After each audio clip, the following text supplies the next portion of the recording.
Baik, Assalamualaikum warahmatullahi wabarakatuh. Perkenalkan, kami dari kelompok 2 yang beranggotakan saya sendiri, Preti Prastika, dengan NIM 20000338088, dan rekan-rekan saya. Saya Putri Akila Bijaki Nasution dengan NIM 20000338080. Saya Siva Arzeta Faradila dengan NIM 20000338094. Saya Nurul Andini dengan NIM 20000033098. Saya Yusuf Fikari dengan NIM 2000033 Saya Dila Ramadhani dengan NIM 2000033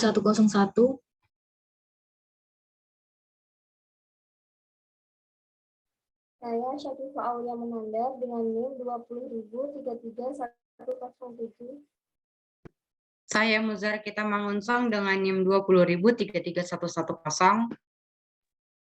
Saya Syarul Sama Afatkan dengan NIM 2011-033044.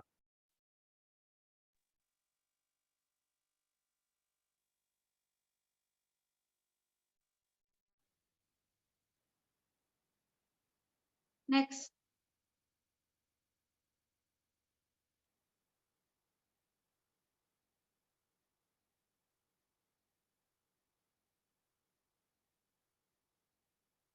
Baik, di sini kami akan mempresentasikan review jurnal yang berjudul Health Evaluation on Pilgrim's Food in Hajj Dormitory Pondok Gede, Jakarta. Atau dalam bahasa Indonesia, jurnal yang berjudul Evaluasi Kesehatan Makanan Jamaah di Pondok Asrama Haji Gede, Jakarta. Next. Yang pertama adalah pendahuluan. Pangan merupakan kebutuhan pokok bagi kehidupan manusia. Keamanan pangan merupakan isu penting dalam kesehatan masyarakat. Salah satu penyebab utama kematian dan penyakit di Indonesia adalah yang disebabkan oleh makanan. Makanan merupakan jalur utama penyebaran patogen dan toksin yang dihasilkan oleh mikroba patogen. Makanan yang dikonsumsi harus memenuhi beberapa kriteria. Misalnya, makanan tersebut dapat dimakan dan tidak merugikan kesehatan. Ada 3 faktor yang berkontribusi terhadap penyakit bawaan makanan, yaitu yang pertama, kebersihan pribadi yang buruk, yang kedua, kontaminasi silang, dan yang ketiga, suhu udara dalam penyimpanan makanan.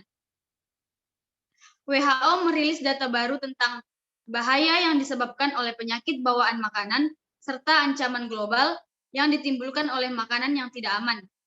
Hasil analisis WHO menunjukkan bahwa ada 582 juta kasus dari 22 penyakit bawaan makanan yang berbeda telah dilaporkan pada tahun 2010, dengan 351.000 kematian akibat penyakit tersebut, termasuk Salmonella, E. coli, dan norovirus. Next. Kejadian mengenai keracunan makanan banyak dilaporkan akibat mengonsumsi makanan di luar rumah, seperti catering pada saat acara tertentu.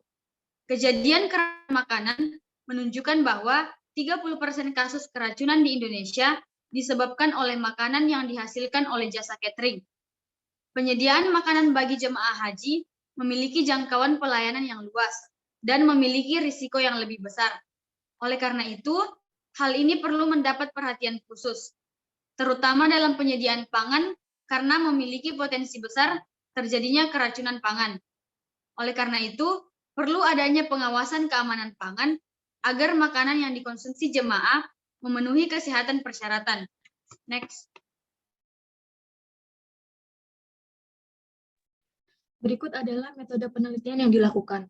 Penelitian ini merupakan penelitian deskriptif dengan desain observasional, dengan tujuan untuk mengetahui gambaran kegiatan pengawasan keamanan pangan yang dilakukan oleh Dinas Kesehatan Pelabuhan Kelas 1 Bandara Soekarno-Hatta pada kegiatan embarkasi haji di Asrama Haji Pondok Gede, Jakarta 1435 Hijriah atau 2014 Masehi.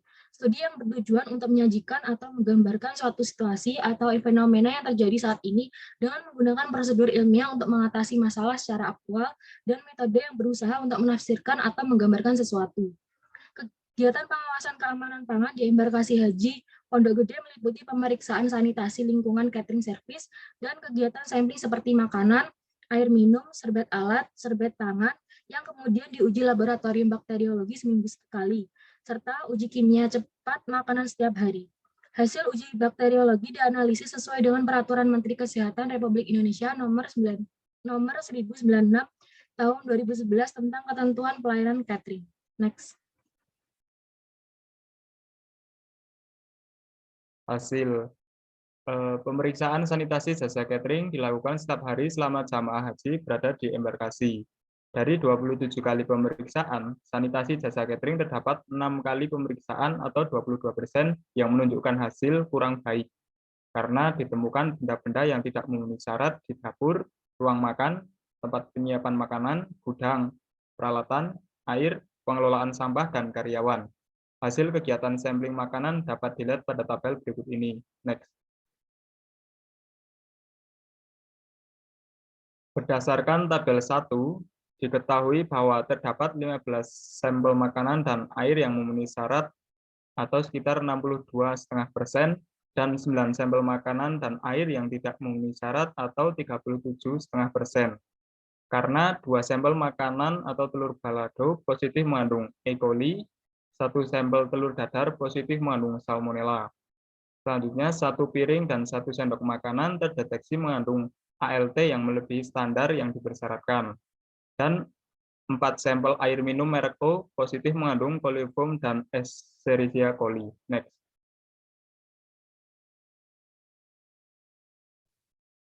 Selanjutnya masuk ke bagian diskusi. Kasus dalam penelitian ini antara lain pengelola catering yang kurang memperhatikan higien sanitasi makanan sehingga menyebabkan terjadinya kontaminasi pada makanan.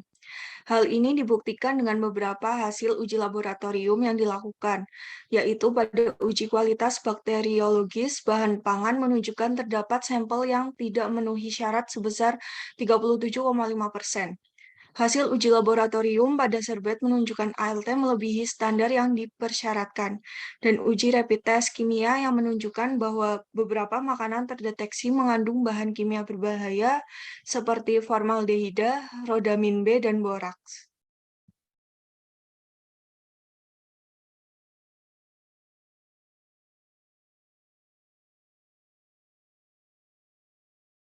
Yang selanjutnya yaitu masalah. Dari semua kasus keracunan makanan dapat disimpulkan bahwa faktor-faktor yang dapat menyebabkan keracunan makanan diantaranya yang pertama adalah air yang terkontaminan yang digunakan untuk media cuci tangan maupun alat makan atau minuman, serta dijadikan sebagai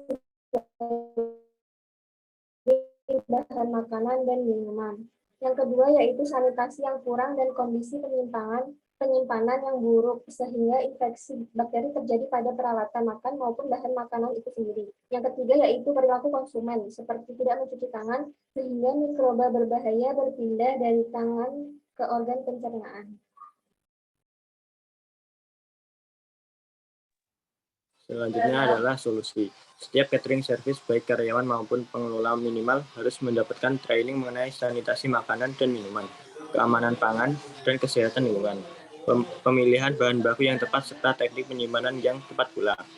Lalu, pengolahan makanan yang memenuhi persyaratan higienis sanitasi juga dapat meminimalkan terjadinya keracunan atau kontaminasi bakteri pada makanan. Keempat, teknik penyajian makanan kepada konsumen juga harus diperhatikan, karena media pencemaran mikroba dapat berasal dari mana saja, seperti udara atau debu yang mengandung flora mikroba, tetesan air, suhu, dan juga waktu pemrosesan yang tidak sesuai menjadi faktor resiko terjadinya keracunan makanan.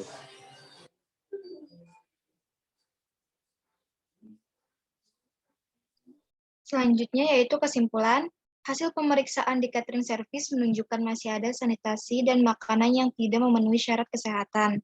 Hal ini dikarenakan pengawasan keamanan pangan pada kegiatan embarkasi jemaah haji di Pondok Gede Jakarta 1435 Hijriah atau 2014 Masehi belum optimal.